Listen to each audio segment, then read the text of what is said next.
everyone, my name is Morgan and today I'm going to be speaking to you about one of the research chapters from my PhD, which involved the use of a long-term data set of repeated measures to examine the consequences of an interaction between two plant species.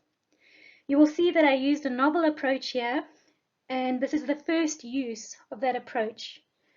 So what I'm going to do is first give a bit of an introduction, and then I'll speak a bit about my findings. So, biotic interactions, which range from negative, such as competition and predation, to positive, such as mutualism and facilitation, may strongly shape ecological communities. With clear evidence existing for these interactions affecting individual performance, cover and survival, and scaling up to influence species richness and diversity, species distributions, and community composition, function, and stability. Therefore, biotic interactions are important. However, predicting the impact and outcome of these interactions may be difficult because the impact and outcome of biotic interactions may strongly depend on local environmental or abiotic conditions. For example, the current theory of biotic interactions states that in stressful environments like the one seen here, positive interactions tend to increase in frequency and intensity relative to negative interactions with increasing environmental severity. So on the x-axis of this graph, as we move from less severe conditions to more severe conditions, we get the switch from competition to facilitation. And this is formally recognized as the stress gradient hypothesis. An understanding of how the outcome of biotic interactions changes in relation to abiotic variables in this way may be especially valuable for predicting species responses to future climate change.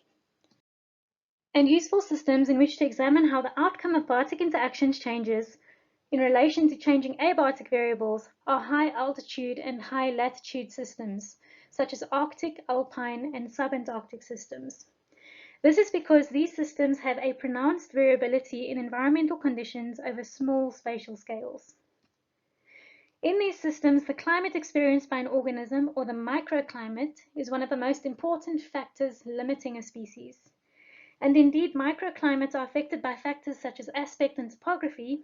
However, certain species, called benefactor species, can alter the microclimate to which they and other species, or beneficiary species, are exposed. And common examples of benefactors in these types of systems are cushion plants. As you can see from these pictures, cushion plants are compact, low-growing plant species that can increase substrate stability, improve water availability, improve substrate nutrient availability, and moderate substrate temperature. Their compact growth form allows for other species or beneficiary species to grow within their canopies. So let's imagine that this green cloud-like figure represents a cushion plant benefactor species, and the brown plants growing on it represent a beneficiary species. Facilitation is defined as an interaction in which at least one of the species involved benefits from the interaction. And while most research only documents the positive impact of one species, that is the benefactor species, on associated beneficiary species, the impacts of beneficiaries on their benefactors or beneficiary feedback effects are often ignored. Studies that have documented beneficiary feedback effects have shown that beneficiary species can have positive, neutral, or negative effects on their benefactors, with the latter being most frequently observed.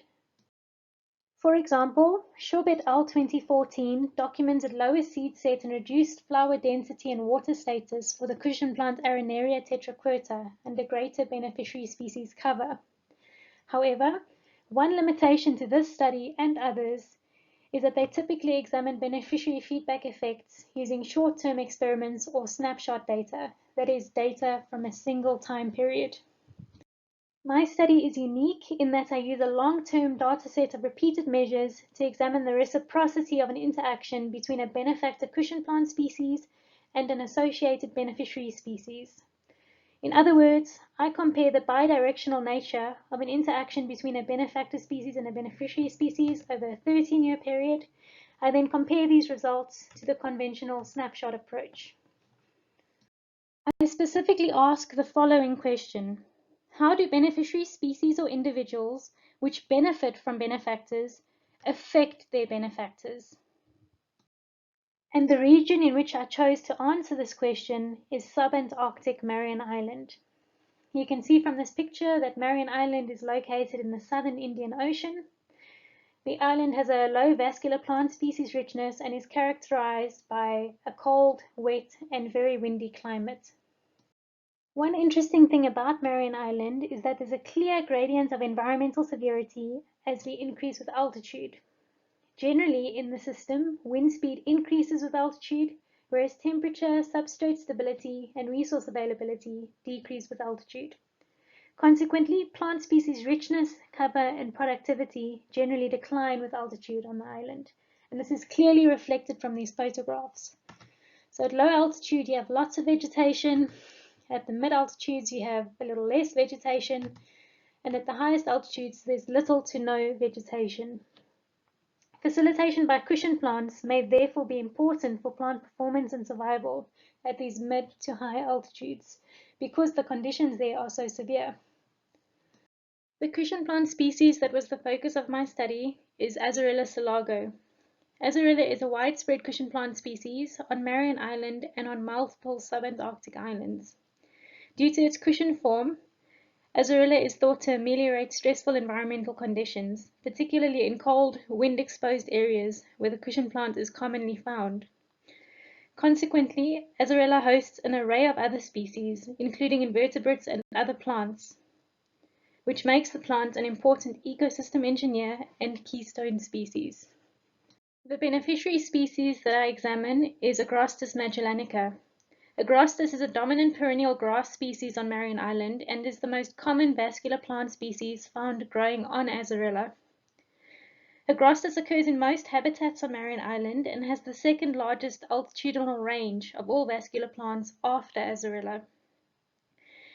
Azorella is known to facilitate Agrostis on Marion Island, where Azorella presence has been shown to alter Agrostis population structure and increase Agrostis reproductive output and abundance, compared to surrounding areas where Azorella is absent. While we know that the effect of Azorella on Agrostis is positive, I expected Agrostis to have a reciprocal negative effect on Azorella.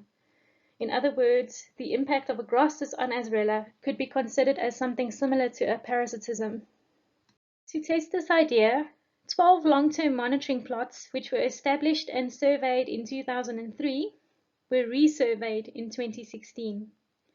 Plots were located on the eastern and western sides of the island at 3 altitudes, low, mid, and high. Each plot contained a minimum of 50 Azorella individuals, so in total we had 600 cushion plants surveyed twice. This is just to show you what one of the plots looked like. You can see the corner marker poles in this picture, and it's one of the low altitude plots. Each Azorella individual within each plot was photographed in the summer of 2003 from directly above with a scale bar included. The scale bar in this case was a matchbox.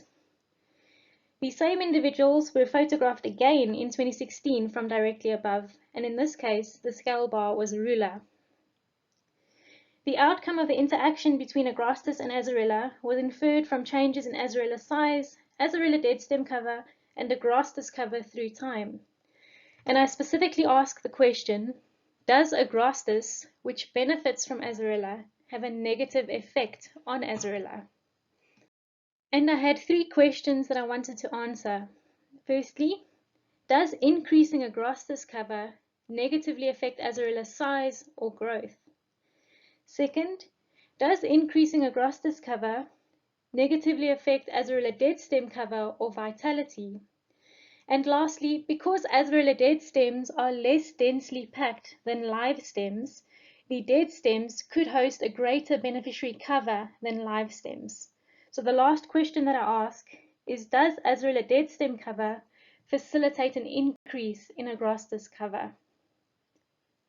To answer these questions, I analyzed several components on the images from each year and altitude. Some of the measurements included things like Azorella area, which I measured by outlining the circumference of each cushion plant, highlighted in these images in red. I also measured Agrostis cover, highlighted in yellow, the cover of other vascular plants and mosses, highlighted in green, and lastly, dead stem cover, highlighted in blue. But I'm not going to go into too much detail here. Please feel free to ask me any questions about it. I then ran 3 models. Here I show the models. Again, I'm not going to go into too much detail. And the colors match with which variables I've measured. In each case, I just want to specifically highlight what I was trying to test. So in this first model, I wanted to see if increasing agrostis cover negatively affects azarella growth or size. In the second model, I wanted to test if increasing agrostis cover results in greater azarella dead stem cover. And in this last model, I wanted to test whether increasing azarella dead stem cover facilitates an increase in agrostis cover. We observed 3 main findings from preliminary results. First, agrostis cover had no significant effect on the change in azarella size. Second, agrostis cover had no significant effect on azarella dead stem cover or vitality. These results suggest that the impact of agrostis on azarella is neutral. Lastly, we found that azarella dead stem cover did not facilitate an increase in agrostis cover. We then ran additional models using the conventional snapshot approach so that we had comparable results to what everyone else has done. However, we observed contradictory results from the snapshot approach. For example, it appeared as if the effect of agrostis on azarella is negative for some but not all measures of azarella performance, and during some moments of time but not constantly. In contrast, our repeated measures approach is what we consider to be the more robust method, because azarella is slow growing and may therefore respond gradually over longer periods to changes in biotic interactions or disturbances. This approach, or our repeated measures approach, tells us that the impact of agrostis on azarella is neutral. These results highlight at least 2 challenges. First, it has been speculated that the effect of benefactors on beneficiaries could shift under changing environmental conditions, in line with the stress gradient hypothesis. However, it is equally important to consider how the feedback effects of beneficiaries on benefactors could change with shifting environmental conditions. For example, we could speculate that under more benign conditions, for example through climate warming, it may be expected that the growth rate of beneficiary species may increase disproportionately quickly relative to benefactor species, and this may limit the performance of the benefactor species. The second challenge that our results highlight is that the outcome of beneficiary feedback effects may depend on the life history strategies of the beneficiary species.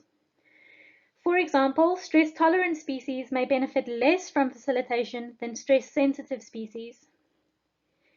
Therefore, it may be expected that if conditions become more benign, facilitation of the stress-sensitive species by the benefactor species could collapse. Thus, it may be more important to consider the response of beneficiary species to changing abiotic conditions than the response of benefactor species when trying to predict the outcome of biotic interactions in response to warming. To conclude, our results show that beneficiary feedback effects can be neutral. However, the methodology used to examine the feedback effects is also important, as it may affect the observed outcome of the interaction.